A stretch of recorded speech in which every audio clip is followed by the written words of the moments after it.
Bonjour. Nous allons continuer la résolution du problème de l'algèbre linéaire qu'on a commencé.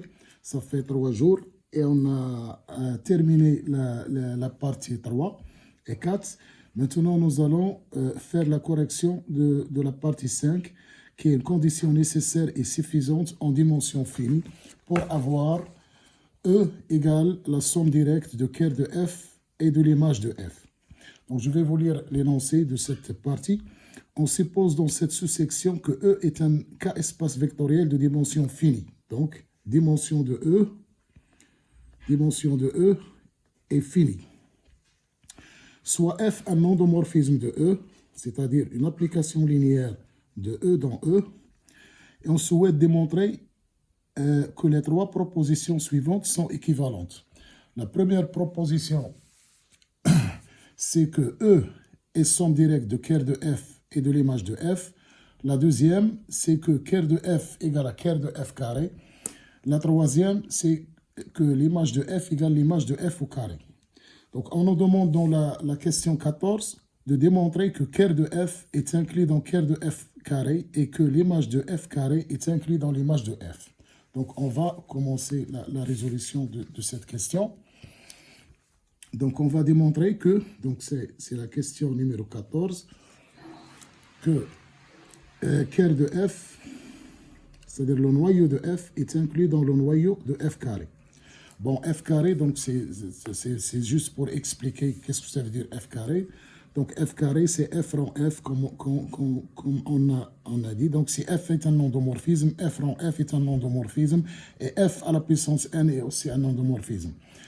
Donc, pour démontrer cette inclusion, donc, je vais prendre soit x, un vecteur de curve de f, et on doit démontrer que x appartenant à curve de f au carré.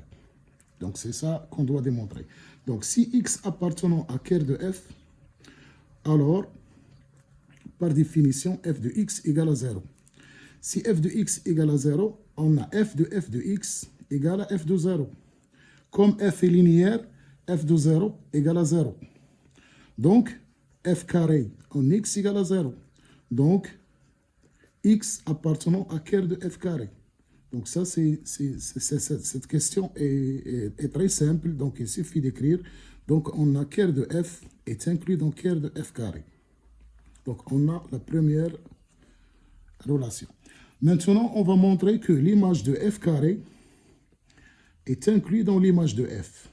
Donc, c'est la même démarche. Donc, soit y appartenant à l'image de f carré.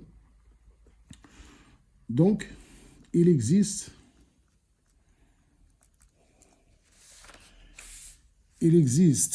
un x0 appartenant à E tel que y égale f carré de x0. Et on doit montrer que ce y appartenant à l'image de f.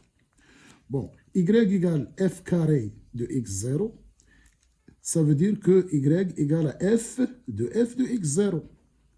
Donc, si je pose y0 égale f de x0, bien sûr, il appartient aussi à E, puisque f est une application de E dans E. Donc, j'ai trouvé un y0 tel que y égale à f de y0. Et ceci, ça veut dire que y appartenant à l'image de f.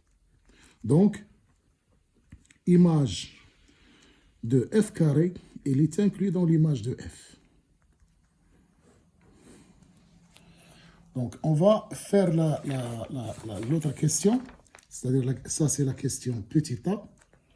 Bon, la question petit b, on déduire que les propositions 2 et 3 sont équivalentes. Ça veut dire les deux propositions 2 et 3. C'est-à-dire que curve de f égale curve de f au carré est équivalente à l'image de f égale image de f carré. Voilà. Bon, on va montrer la double implication, c'est-à-dire si on va partir de curve de f égale curve de f carré, on va montrer que l'image de f égale image de f carré.